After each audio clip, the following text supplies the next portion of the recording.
Déjame. Hola, buenos días. Hola, buenos días, Ahora sí. Eliezer. Ahora sí. Bueno, mi nombre es Andrea Rodríguez. Yo soy periodista para Pulso Estudiantil. También soy estudiante de la Universidad de Puerto Rico, recinto de Río Piedra. Estoy en mi tercer año de periodismo y deseamos hacer esta entrevista pues, para darle un poquito de conocimiento a la comunidad universitaria, a todos aquellos que se nos unen, para darle este espacio para que usted nos diga lo que usted hace, cómo usted va a aspirar hacia la candidatura de gobernación de Puerto Rico. Y pues queremos comenzar tocando un poquito un tema que ha estado bastante presente estos días, que es la cuarentena. Yo personalmente estoy actualmente en Madrid haciendo un intercambio y pues nada, he estado llevando la cuarentena como todo el mundo, viendo películas, series, leyendo, cocinando. Y pues nos interesa saber un poco cómo usted la ha estado llevando. Bueno, primeramente, pues muchas gracias, Andrea, por brindarnos de su espacio, ¿verdad? Para poder compartir con el sector estudiantil, que para mí es la médula de toda sociedad. Nosotros los países sin educación están destinados a ser esclavizados y manipulados por quien tiene el poder. Así que una forma de liberalmente es la educación. Pues lamentablemente, como todos, pues nos encontramos en cuarentena y es algo que la salud es primero. ¿Sabes? Nosotros tenemos que respetar esto, porque si atentamos y luchamos en contra de la naturaleza, vamos a perder. Porque esto es así. Nosotros siempre dijimos desde el día 1 que había que detener toda la economía, que había que cerrar todos los bancos, que había que eliminar los cobros y las facturas por todos los servicios, porque nosotros necesitábamos que la gente estuviese en su casa. Eso no ocurrió. Y próximamente van a venir unos pagos en moratoria, que simplemente va a ser el acumulativo de lo que no se pagó. Ahora las personas van a tener que pagarlo de cantazo, justo como pasó con María. Y así es que se pierden las casas, así es que se ha velado por el bienestar del sector económico y no por el bienestar de nuestra sociedad, y eso es algo lamentable, muy lamentable, que me parece que tenemos que cambiar. Entonces, ya que usted tocó ese tema, ¿verdad?, sobre la moratoria y los pagos, ¿qué solución entonces usted brindaría como para hacer para que las personas no pasen estas necesidades, pero que tampoco no se vea afectada tanto la economía de Puerto Rico? Okay, lo que tenemos que entender es que si las personas están enfermas, no hay economía. Y esto es una parte, la economía pasa a un segundo plano y había que educarla, porque estos magnates banqueros, estos magnates hoteleros, estas personas que controlan nuestra economía cautiva, que a nadie se llama engaño, somos un paraíso fiscal, no van a morir porque por un mes o 2 meses ellos vean afectado su capacidad de ingreso, porque también los puertorriqueños y todo el pueblo lo va a ver. Y yo creo que es un momento de unidad social, civil, donde todo el mundo nos recogemos, nos aguantamos, nos quedamos en nuestras casas y pasamos esto de una forma rápida. También somos una isla separada geográficamente de todos los demás lugares. Así que era bien fundamental nosotros trancar todos los puntos de acceso para evitar de que esa enfermedad llegara y entrara a Puerto Rico. No lo hicimos a tiempo y lo hicieron después que ya teníamos aquí la enfermedad, ¿no? Luego que habían entrado por los cruceros, luego que habían entrado por el aeropuerto. Y la economía no podemos verla como lo fundamental en la vida de una sociedad. No. La economía es política y se ha hecho para el bienestar de nuestra sociedad. Y nosotros necesitamos estar bien para que la economía florezca. Y eso nunca lo hemos internalizado, al punto de que nosotros consumimos literalmente el 90% de los productos importados, porque nosotros no controlamos nuestra economía. Eso es una mentira. En Puerto Rico la economía no está en manos de los puertorriqueños. Y yo prefería de que se les respetara a los puertorriqueños ese espacio y que se tumbara la economía, y no se hizo. Entonces, ¿de quién está en manos la economía? Si no está en manos de los puertorriqueños. Está en manos del capital financiero. John Paulson, las personas que compraron todos estos hoteleros, los que llegaron con la ley 22, que son los que controlan y pagan las campañas políticas. Tenemos a José González Freire de Pan American Grain, que lo estamos señalando últimamente porque quiere que lancen a los puertorriqueños a la calle ahora nuevamente cuando ni siquiera recibieron el dinero que se les prometió para que se quedaran en sus casas porque la economía se iba a ver afectada. ¿Qué economía? La economía que él ve es simplemente su bolsillo personal, que él no quiere que su cuenta de banco disminuya un poco y prefiere de que los puertorriqueños tiren a la calle a morir. Y eso nosotros no lo toleramos y próximamente lo vamos a enfrentar porque esto no es cuestión de aspirar a una candidatura. Se trata de hacerle justicia al pueblo en todos los frentes, esté en donde esté el problema y cueste lo que cueste. Y nosotros lo vamos a enfrentar. Deben a los estudiantes, yo les exhorto que busquen información sobre el capital financiero, porque estas son las personas que quebraron el país para luego llevarlo a la privatización, venta de activos públicos, nos ponen impuestos como lo es el IVU, para luego ellos garantizar unos ingresos ante la deuda pública que ellos propulsan todo el tiempo y son los países que se quedan con los recursos de todos los pueblos, Argentina, Grecia, México, Puerto Rico y los propios Estados Unidos. Es una condición económica del cual el capital financiero se encargó de, en América Latina, tratar de quedarse con todos nuestros recursos. Entonces, un poquito, ya que estamos tocando el tema de la economía y de la salud, ante la pandemia que nos estamos enfrentando, entonces, ¿cuáles serían entonces los métodos de prevención y las medidas que usted hubiese implementado? Bueno, el lockdown es la medida correcta. Es la medida correcta, pero tenía que ser de forma organizada con los sectores que, por ejemplo, distribuyen el alimento. En Puerto Rico los pequeños agricultores los trancaron, le dijeron a los de los mercados familiares de un día para otro, usted no puede entregar su mercancía. Pero para las grandes cadenas usted sí puede ir a comprar comida, usted sí puede ir a comprar suministros. Y vemos cómo otra vez la economía interna, que son nuestros pequeños productores, se vieron afectados, pero las grandes cadenas de todas estas personas que controlan nuestra economía siempre estuvieron abiertas. Ellos no vieron reducido sus ganancias. Al contrario, en masa comenzaron a vender lo que no vendían los grandes supermercados, ahora lo venden. Vieron las filas de Costco, vieron las filas de Sam's, y todo esto no ocurrió con nuestros pequeños empresarios. Estos fueron los que quebraron. Estos son los que van a quebrar. Y lamentablemente, siempre la soga parte por el lado más fino, pero nosotros venimos a cambiar eso.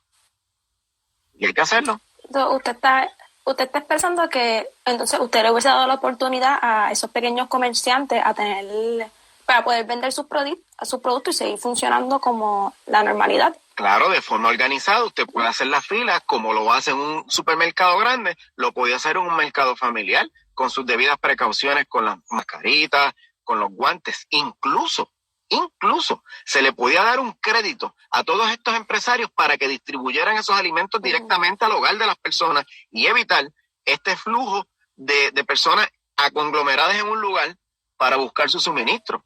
Ellos tenían la capacidad de entregárselo, pero aquí no funcionamos así.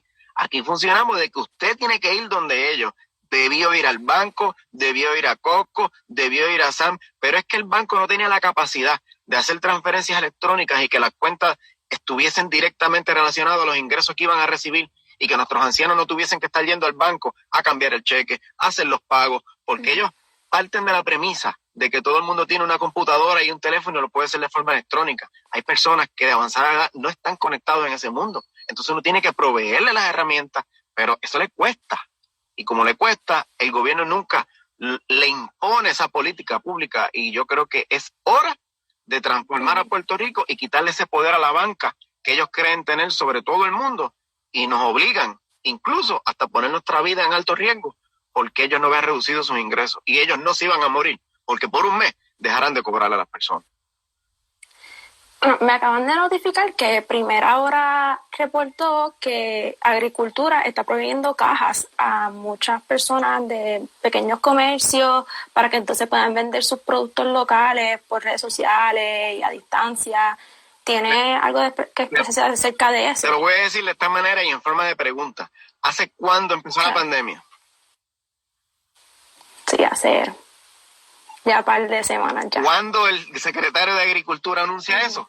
Cuando ya se le quedó el producto a todos estos pequeños agricultores que por su cuenta, y yo soy uno, tuvimos que accesar todas estas empresas para adquirir esas cajas, incluso hubo que utilizar bolsas porque no habían esos productos y lamentablemente Eso fue lo que ocurrió, ¿sabes? Ahora ellos vienen a decir que están entregando cajitas cuando ya los agricultores se hicieron cargo de distribuir sus productos. Así que es un acto de hipocresía por parte del secretario de Agricultura, que incluso transfirió el pago que se hace por las tarjetas del PAN y de todos estos beneficios de los agricultores pequeños a las grandes cadenas de supermercados. Lo que antes no se podía, ahora se puede. Y se lo quitaron a los pequeños agricultores. Y cuando se va a eliminar ahora el lockdown, entonces sale este hipócrita, este señor, a decir que le va a entregar cajas, que le va a repartir cajas. Vayan y busquen quiénes son los agricultores que recibieron esas 30,000 cajas y verá que siempre son los mismos que reciben estas grandes exenciones contributivas, este mantengo corporativo, y no fueron los pequeños agricultores. Eso no fue así. Entonces, ¿usted entiende que el gobierno ha estado improvisando durante toda esta situación o entiende que se ha estado mejorando con su mayor capacidad? No. Ellos no improvisan, ellos saben muy bien lo que hacen. Lo hicieron con María, lo hicieron con el terremoto, lo hicieron ahora con la pandemia. Y ellos utilizan todos estos momentos donde el pueblo está en crisis, donde el pueblo no puede salir, donde el pueblo está atento a otras cosas, para ellos desfalcar nuestras arcas. Lo hicieron y lo han hecho en todo momento, con los suministros, con todo, con las pruebas, con todo, con los ventiladores, y es una tendencia donde yo no puedo adjudicarle un fallo porque hay un patrón marcado y establecido. El Partido Nuevo Progresista es una empresa criminal continua donde tienen unas personas que aportan dinero a las campañas de estos partidos. Pasan todos los partidos y luego garantizan contratos y saquean al pueblo, aunque el pueblo esté sufriendo. Que la gente no se olvide que para el terremoto fue la gobernadora la que le dijo a la gente que los suministros se los entregaran a ellos en el Capitolio para ellos distribuirlos. Una semana después, el León encontró que los almacenes estaban repletos. Cuando habían personas con necesidad, ellos los estaban guardando para que Belín Vázquez y para que todas esas personas corruptas, levantaran su imagen, mientras los demás pasaban hambre y dormían en el suelo. Y por esa gente es que nosotros hacemos todo esto. Así que no es improvisación. También por las razones que usted acaba de expresar, es que usted se decidió tirar a la candidatura independientemente. Por supuesto, nosotros tenemos que romper ya con ese patrón de que tiene que haber un partido político, porque los partidos políticos son los que arrestan el libre albedrío y el pensamiento de los individuos, y se tienen que someter a una disciplina de partido, o usted tiene que votar por personas de las cuales usted no está de acuerdo, porque tiene que votar por una insignia y porque tiene que rajar la papeleta. Eso es lo que nos ha traído a este punto. Y usted no puede votar por un partido y todos sus integrantes, porque sí, porque usted es fanático de una insignia. ¿Usted se imagina qué bonito sería de que toda esa legislatura y todos los puestos políticos fuesen por personas independientes que no estuviesen atados a ninguna ideología, a ningunos intereses? Siempre va a haber uno que va a entrar con eso, pero no va a ser la mayoría, porque nosotros rompimos con esa cadena que los ata a una disciplina de partido. Y las candidaturas independientes, eso es lo que propulsan. Y yo entiendo que debemos darle un rumbo a nuestra historia con esa orientación, si queremos ver un cambio. Si no, vamos a ver lo mismo. Entonces, ¿cómo convencería a las personas que están afiliadas a ciertos partidos para que cambien de mentalidad y se unan a su movimiento, a su ideología, a su estándar? Pues mira, yo creo que el propio gobierno se está encargando de eso. Yo creo que las propias acciones de los partidos se están encargando de eso. Ha sido un trabajo fácil, porque ya yo veo a las personas que sienten vergüenza de decir yo soy PNP. Yo veo a las personas que sienten vergüenza de decir yo soy popular. Se quedan calladitos, algunos van a votar por ellos, pero ya comienzan a sentir vergüenza, y el silencio es el mayor testigo de eso. Y yo lo puedo ver en la calle, yo lo puedo ver, y hay una generación que se va levantando y va rompiendo con ese pensamiento, y estamos listos para dar ese cambio. Yo lo veo venir. Así que el propio gobierno se ha encargado. No creo que haya sido muy difícil. Entonces, dado a que, pues, ¿verdad?, su candidatura es independiente, y ¿usted tiene alguna manera de cómo va a atender la situación del estatus del país, que es una opinión recurrente pública? Claro, nosotros hemos sido claros que vamos a propulsar nuestra industria nacional, que Puerto Rico tiene un problema político, donde nuestra condición arresta nuestra economía, y hemos sido simplemente consumidores, porque Puerto Rico tiene una economía de consumo. nosotros vamos a fomentar la producción nacional. En la medida en que nuestros empresarios comiencen a producir, se reducen las importaciones, se reduce la fuga de capitales, comenzamos a ser autosuficientes y ya la persona y el ente, el gobierno que tiene secuestrado a este territorio porque le genera capital va a ver reducida sus ganancias. Y yo le aseguro a la gente que cuando el rendimiento de capital de esa gran corporación baje, ellos van a tomar una determinación. Pero eso está en nuestros empresarios, porque yo necesito que los puertorriqueños comiencen a producir si queremos ser autosuficientes.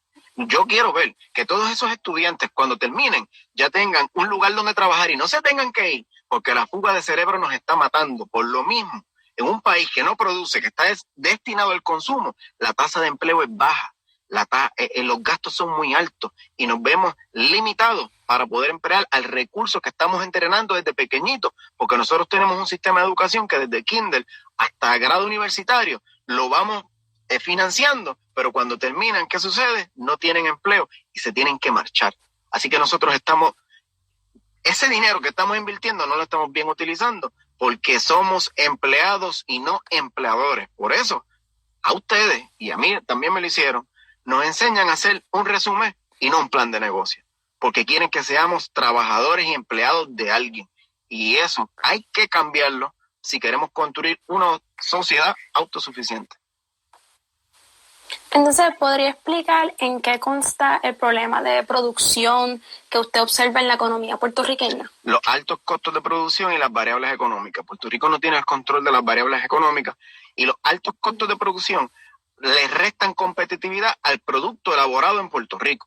Luego viene un producto importado, un costo inferior, porque nosotros no controlamos ciertos factores, y ese producto en la góndola hace que el empresario nacional no tenga la venta esperada luego de que invirtió eso. Y ese fenómeno trae lo siguiente: se reducen las ventas, surgen las quiebras, nace el desempleo, se reducen los ingresos de Estado y nace el endeudamiento público. Es un sistema que el capital financiero inventó para que los países, para poder operar, necesiten financiamiento. Y eso es lo que nos ha llevado a una deuda a perpetuidad, donde tú vas desarrollando una infraestructura y luego tú no tienes el capital para mantenerla, y como no eres autosuficiente porque no produces, te vas a ver limitado en tus ingresos y vas a darle continuidad al endeudamiento público hasta el punto de que no puedes satisfacer esos gastos y comienzan la privatización, venta de activos públicos y los sistemas tributarios, como le expliqué ahorita, de Cofina, donde usted hace un sistema tributario que garantice el pago a la deuda. ¿Y quién la pagan? Los puertorriqueños. ¿Y cómo? A través del consumo.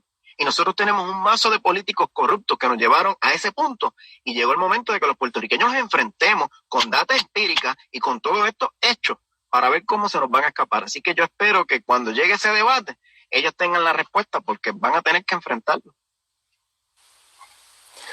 Yo me quiero enfocar a un punto que me estuvo bien interesante cuando usted lo mencionó, que fue que usted había propuesto que el gobernador no sea quien escoja a los jueces, sino sea el mismo pueblo. ¿Cómo trabajaría con la legislatura para que la Constitución sea enmendada? Bueno, esa es la importancia de votar por candidatos independientes. Esa es la importancia de votar por candidatos independientes. Pero nosotros propulsamos una asamblea constituyente. La asamblea constituyente no está atada a la legislación.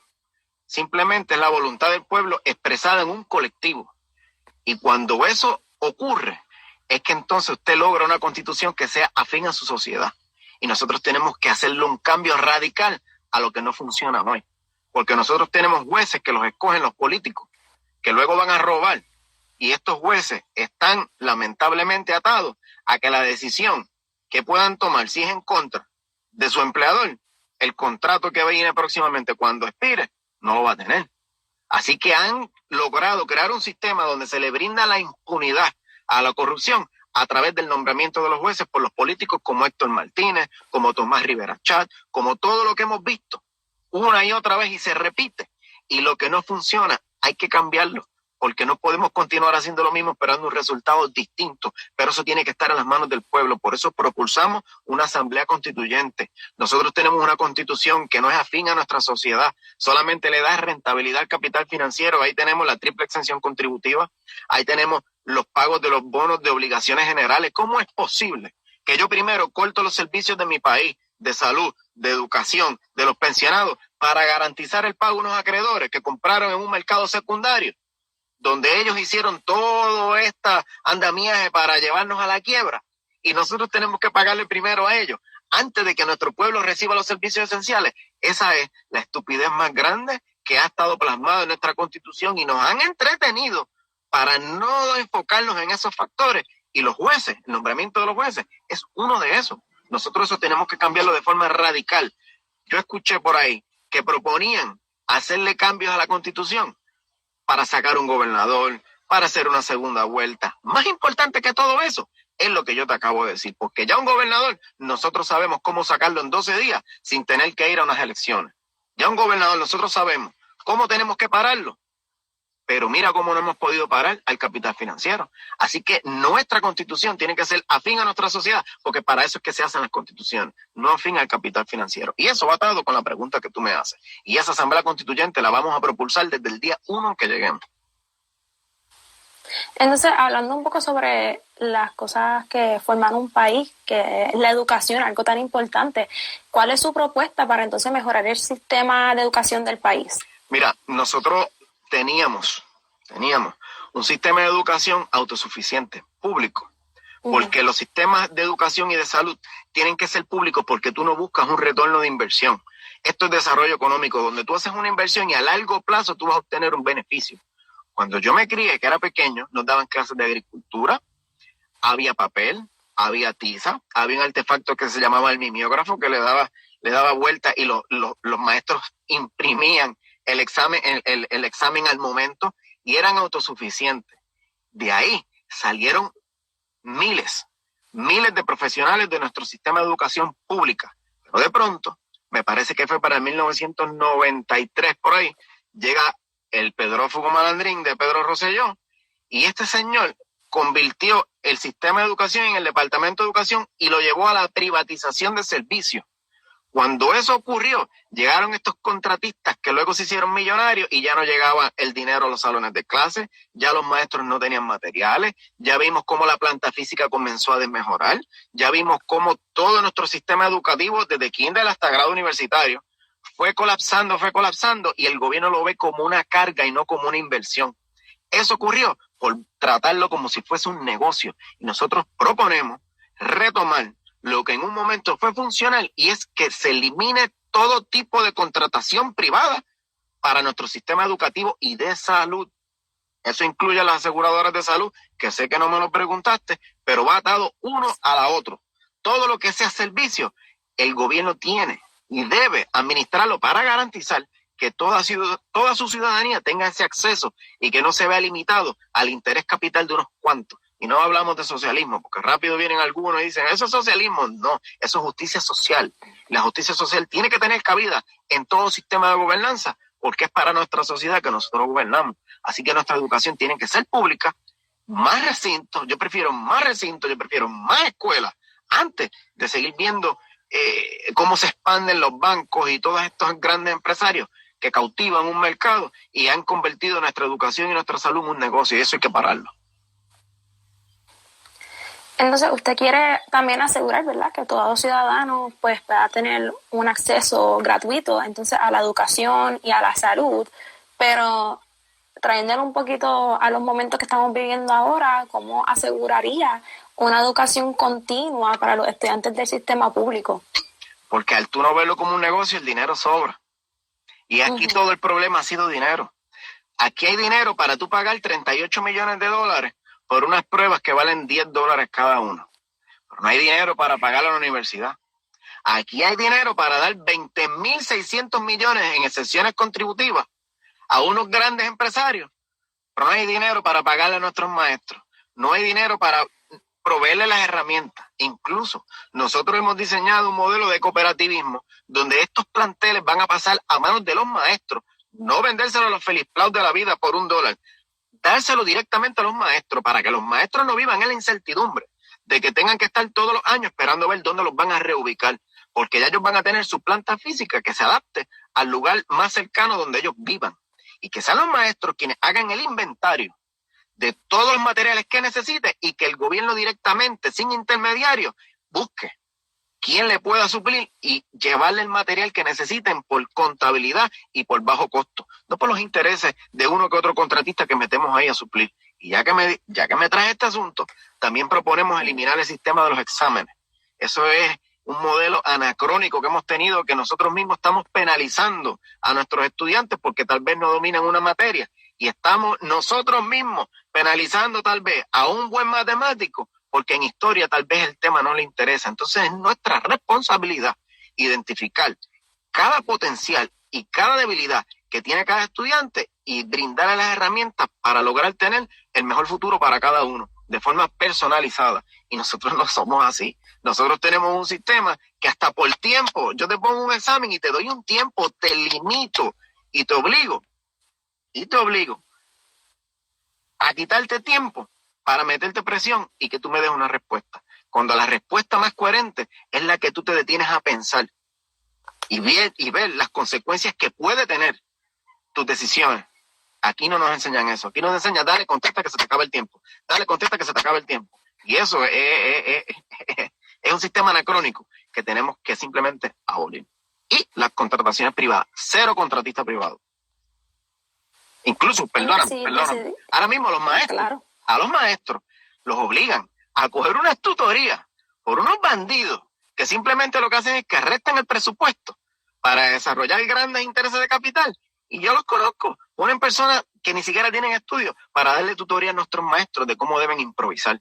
Ese dinero hace falta en los planteles, ese dinero le hace falta a los niños, ese dinero no le hace falta a estos contratistas. Estos contratistas, si quieren dinero, que se pongan a trabajar, porque ya nuestra historia está escrita y fueron ellos quienes llevaron todo nuestro sistema de educación a lo que es hoy, un sistema que no funciona, que no es funcional, que no ha evolucionado y se detuvo en lo que hace 50 años fue, y ahora peor, porque ni siquiera tiene dinero por el arresto de estos contratistas. Así que van para afuera. Entonces, si se decidiera cambiar la formación del sistema público a lo que usted plantea, ¿cómo aseguraría que los estudiantes puedan seguir estudiando y cogiendo los cursos cuando hay momentos de crisis como la actual, como los terremotos, como el huracán María? Bueno, todo eso ha ocurrido por lo mismo. Los han limitado. Ahora salen con la compra de tabletas, ahora salen, mira la tecnología. La tecnología hace cosas tan grandiosas como yo puedo hablar ahora mismo con usted cuando usted está en otro país. ¿Usted cree que no se puede hacer lo mismo con los estudiantes? Y que tenemos que esperar a que vengan todos estos millones porque tienen que comprarle esto. Hay que prepararnos.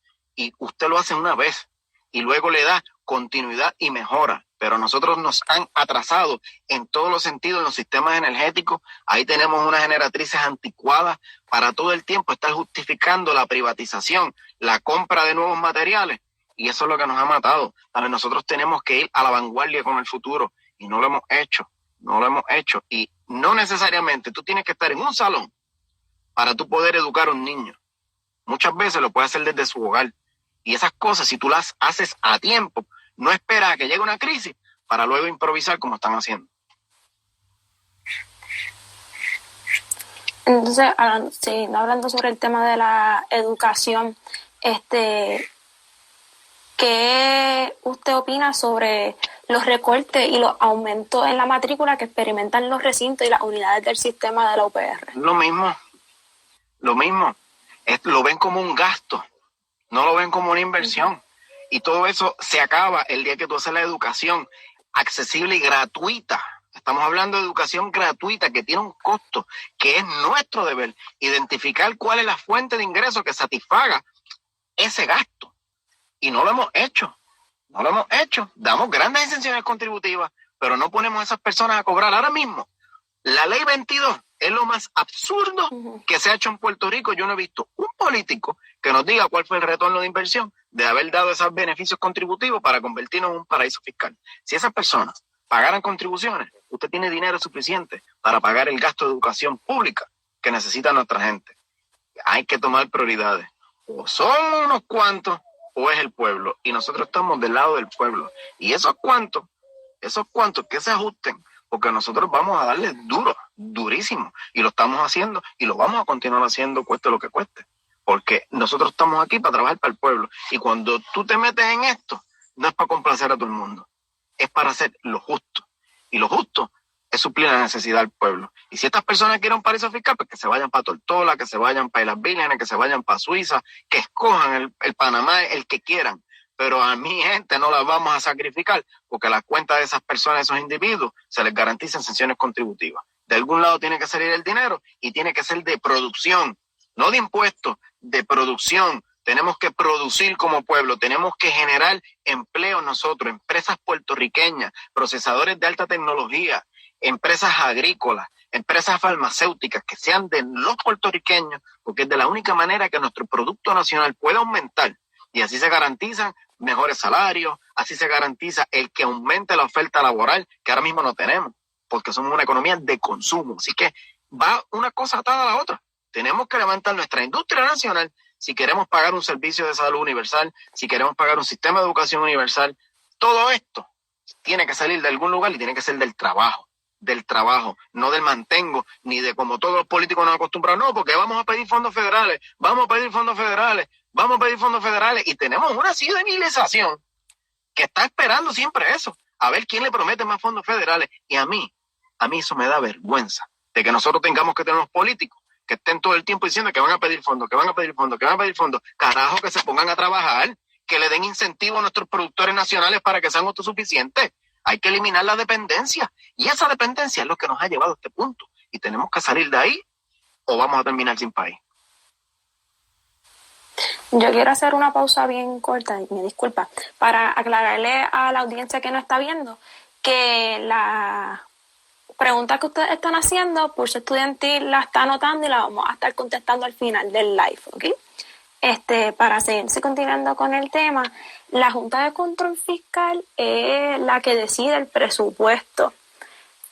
¿Cómo entonces, si usted llega a ser ¿verdad, gobernador, usted va a manejar eso con ellos? ¿Cómo va a hacer que cambien, verdad, de un dinero, de unos fondos a otros? Lo que sucede es que ellos establecen un tope del presupuesto. Y Puerto Rico tiene mucho dinero que está destinado a la fuga de capitales, y eso nosotros lo vamos a eliminar. Así que nosotros tenemos la capacidad de operar con menos del presupuesto que siempre se asigna. Lo que pasa es que está mal distribuido. Nosotros tenemos una fuga financiera, una mala distribución financiera, donde, como te estaba diciendo ahorita, hay un sector minúsculo que se apodera de ese gran flujo y luego se distribuye entre unos cuantos lo que sobra. Un ejemplo de eso es el ingreso per cápita. A los puertorriqueños le dicen que el ingreso per cápita es de $30,000 anuales. Eso es una barbaridad. Aquí nadie se gana eso.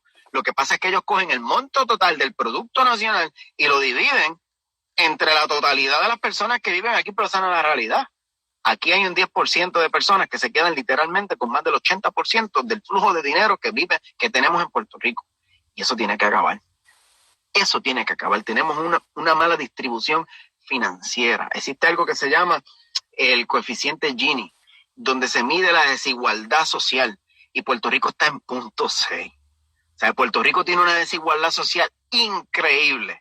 Pero si tú mencionas esto, vuelven y te dicen, no, eso es socialismo, porque han sido unos genios tratando de meterle miedo a las personas con todas estas ideologías, cuando simplemente son modelos económicos que si usted los aplica y se olvida del gobierno, va a tener una mejor sociedad. Así que la Junta de Control Fiscal va a tener que trabajar con un pueblo, y si se oponen, el pueblo está listo y sabe lo que tiene que hacer. Se los vamos a tirar encima. Nosotros los vamos a exponer. Nosotros vamos a hacer un análisis financiero de los pasados 20 años y vamos a demostrarles cómo personas que son parte de la Junta fueron asesores para la emisión de los bonos de Puerto Rico.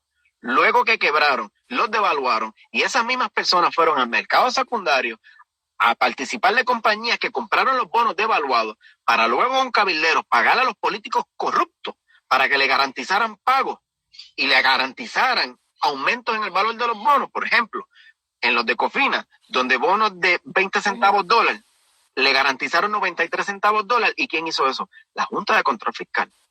Personas que emitieron deuda pública Ahora garantizaron aumentar el valor de los bonos que se compraron en un mercado secundario y nosotros eso hay que exponerlo, hay que mostrarle al pueblo, mira, él hizo esto, él hizo lo otro y que el pueblo se levante. Estamos hablando de que el pueblo tiene la solución en sus manos, no el gobierno. No es hacer una auditoría para ver qué se va a pagar, no. Hay que hacer una auditoría para que los criminales financieros que nos trajeron a este punto, la gente tenga conocimiento pleno y pueda adjudicar y echárselos encima, como le hicimos al gobernador, y todo eso va a pasar, ¿sabes? Créeme que va a pasar, pero vamos a operar con mucho menos dinero que lo que estas personas están ahora mismo haciendo. Pero claro, ellos necesitan garantizar los 20.600 millones en créditos contributivos, y esos créditos contributivos se van a acabar. Y de ahí va a salir el dinero.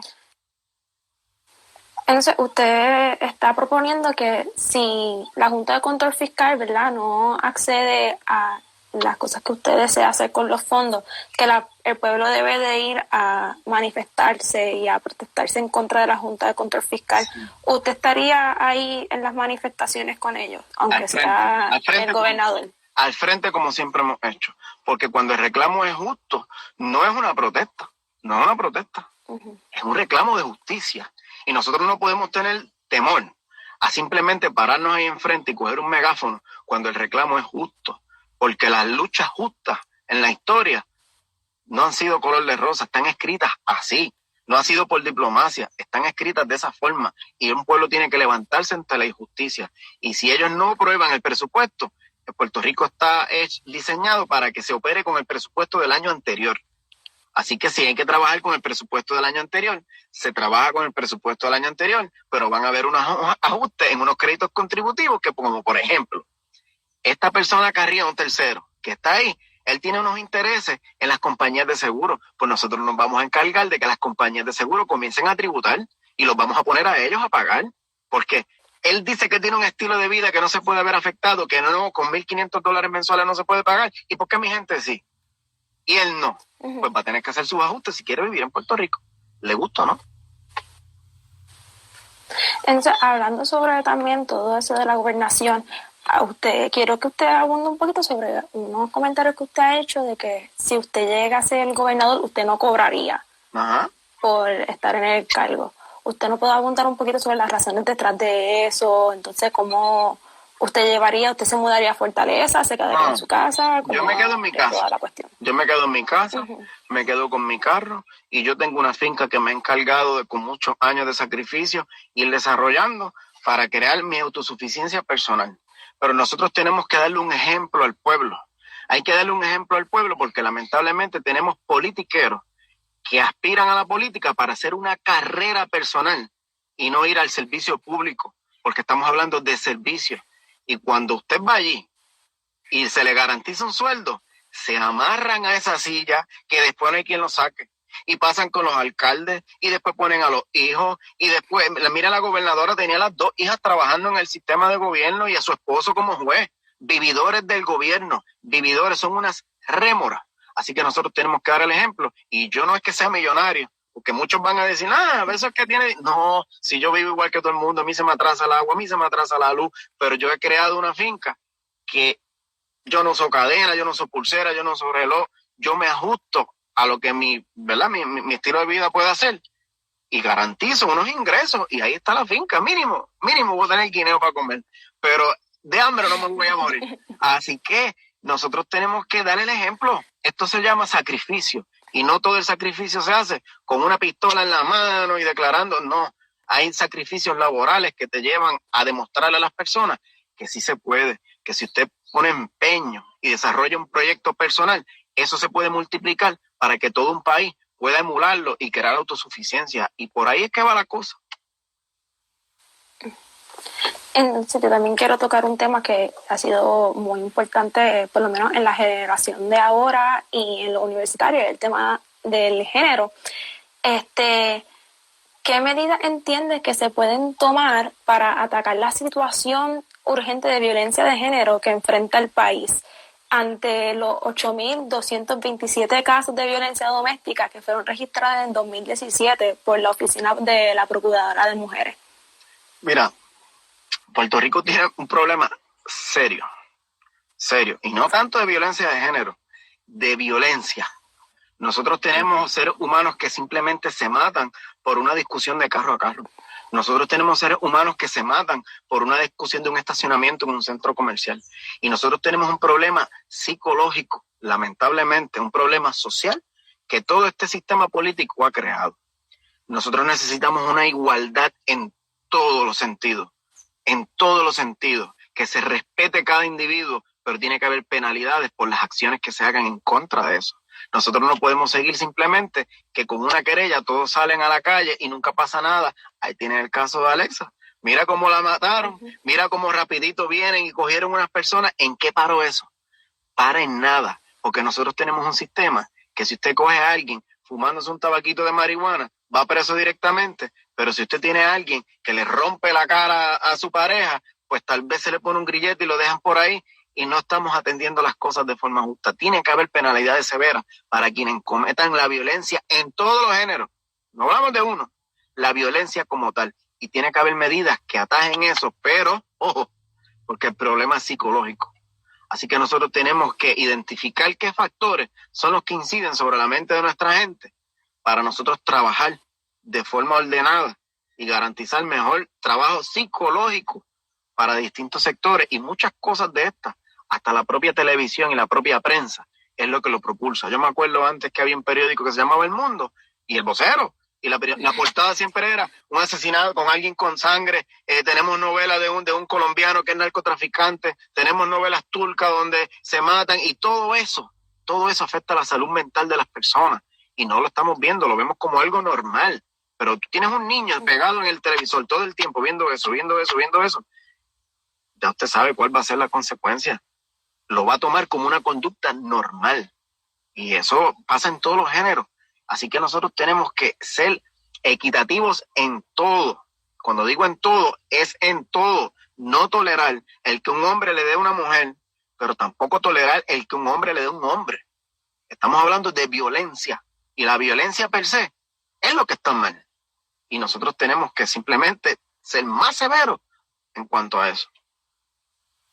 Usted está diciendo de promulgar una mejor educación hacia las personas para que sepan identificar que estos actos no están de acuerdo y saber poder identificar si una persona es víctima o es la propagadora. A la larga es la falta de educación. A la larga el problema es educación. Si usted tiene un pueblo educado, no actúa de esa manera porque conoce las consecuencias, sabe lo que está mal. Y algo que me ha enseñado a mí la vida es que al haber privatizado los sistemas de educación, hemos segregado nuestra sociedad. Cuando antes el sistema de educación público era general, usted tenía los hijos de los ricos estudiando con los hijos de los pobres, y se creaba una hermandad que cuando ellos crecían, uno era hermano del otro. Pero ahora los segregamos, los dividimos, y tenemos una sociedad que no conoce a la otra, y cuando se desarrolle tiene el poder de aplastarlo, lo va a aplastar porque no lo conoce. O sea, no es lo mismo tú actuar en contra de alguien que es tu hermano, actuar en contra de un desconocido. Y nosotros nos hemos encargado de crear desconocidos, aunque sea de puerta y puerta. Se lo dice alguien que viene del campo, que allá donde yo vivo todo el mundo se saluda, todo el mundo se conoce, todo el mundo se abraza. Y salgo del campo a vivir en Atorrey y las personas puerta con puerta no se saludaban, no se dicen buenos días, no se dicen buen provecho.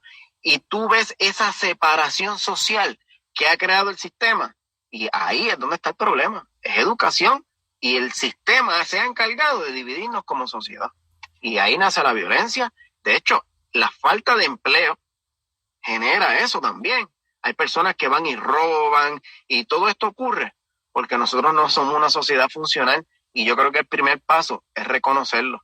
Yo puedo entender el amor que uno le tenga a su país, yo puedo entender el cariño que le tengamos, ¿verdad?, a todo lo que es nuestra, ¿sabes?, Puerto Rico, pero tenemos que reconocer lo que no funciona y corregirlo, porque si no, no vamos a llegar a ningún lado.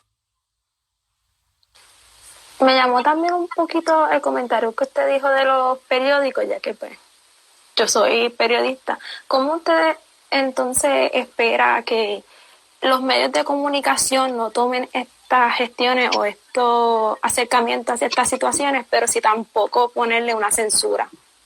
Bueno, lo que sucede es que el problema no son los periodistas, es el dueño de la empresa.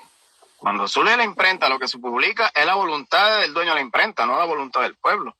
Y los periodistas son trabajadores como cualquier otro, que muchas veces se van a ver limitados en el contenido de lo que puedan publicar, porque el jefe, que es el dueño de la imprenta, se lo va a prohibir.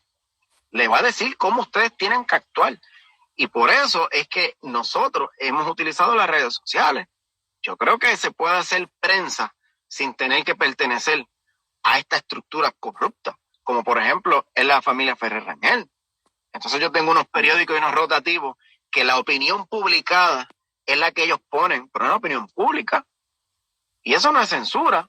Censura lo que hace la gobernadora, que limita y ella escoge dónde va y quién la entrevista. Eso es censura. Y no le está diciendo a la prensa directamente, te voy a censurar, pero simplemente tú no me vas a entrevistar. Pues eso es censura.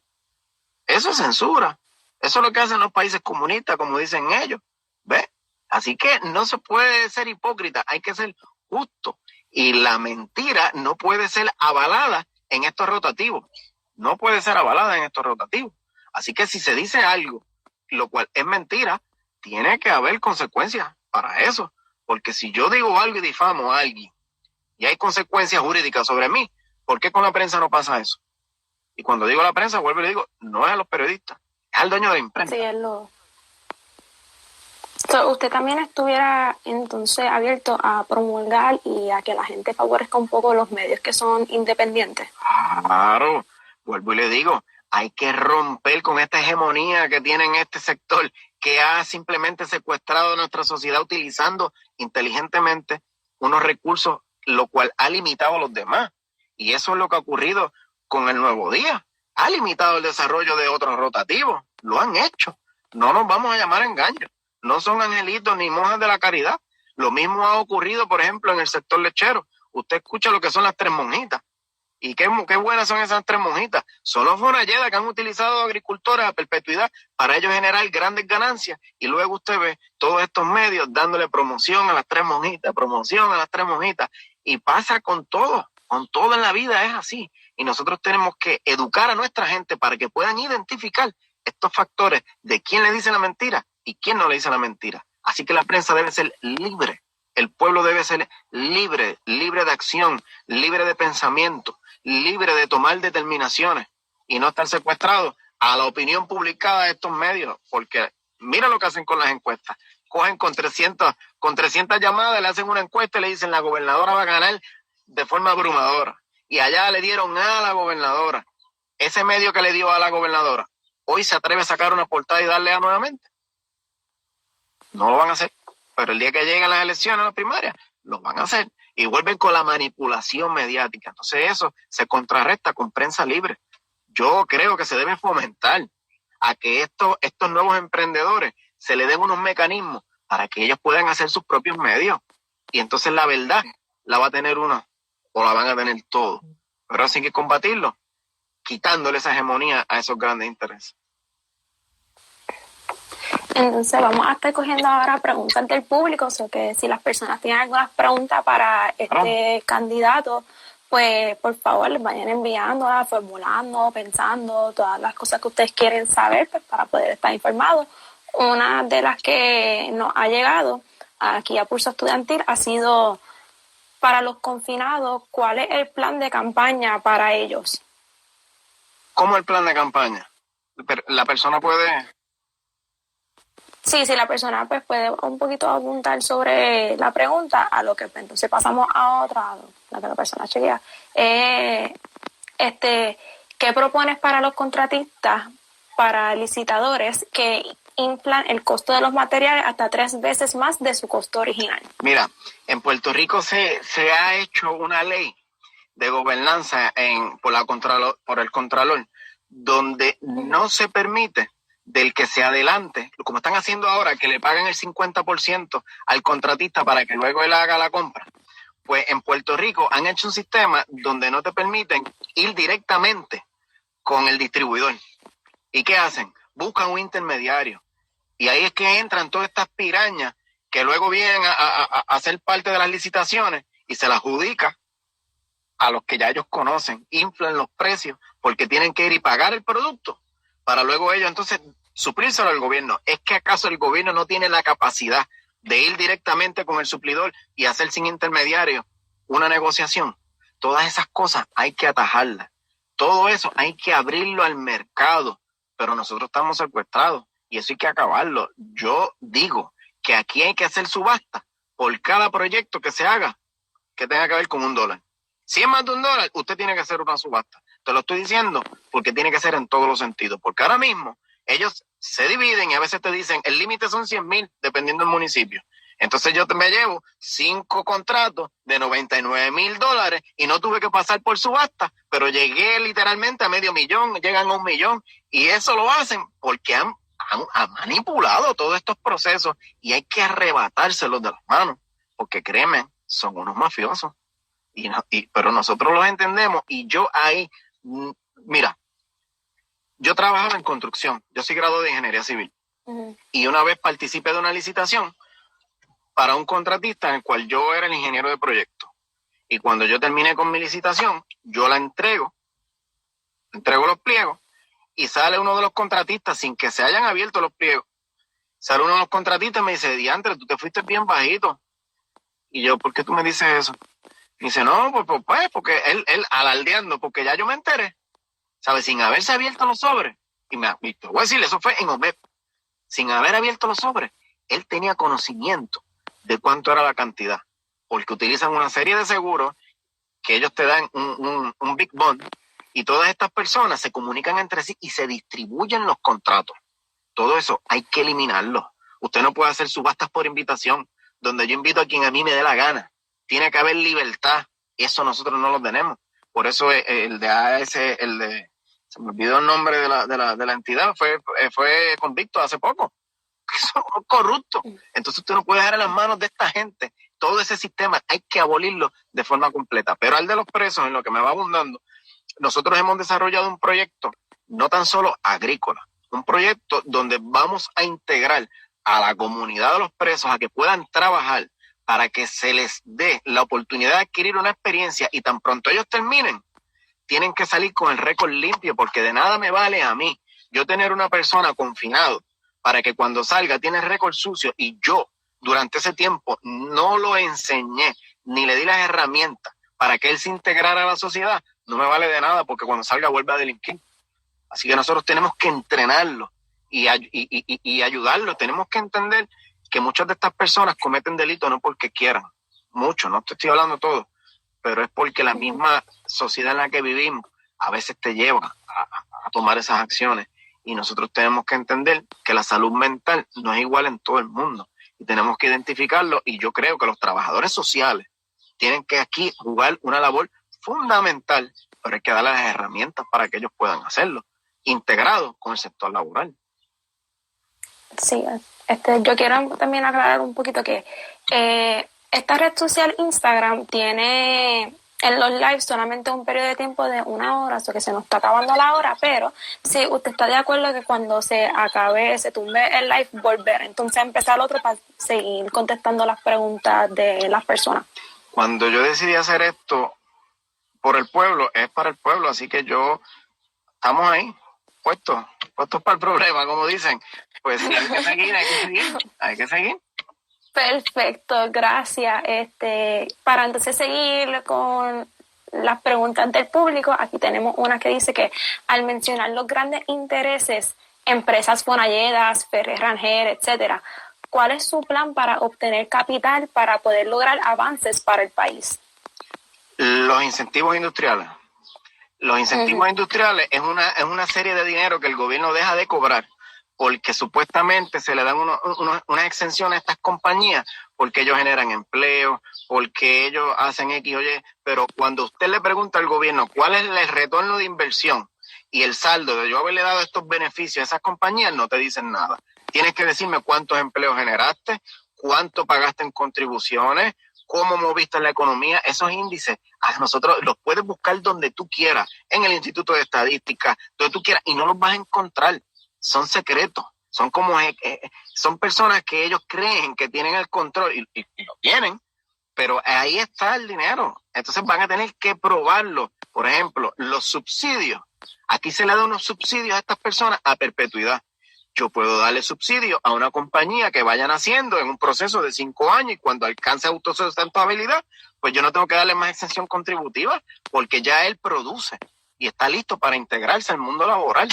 Y así no es que brega aquí. Aquí los fonalleras están por la libre, aquí todo el mundo está por la libre y nosotros tenemos que ponerle un detente a todo eso. Pero de ahí es que van a salir. Para que tenga la pregunta, se llaman los incentivos industriales. 20.600 millones de dólares cuando Estados Unidos, el país más rico del mundo, da 7.000 millones de dólares. Nosotros triplicamos la cantidad de incentivos industriales que dan los propios Estados Unidos. Imagínense si esta gente nos tienen secuestrados.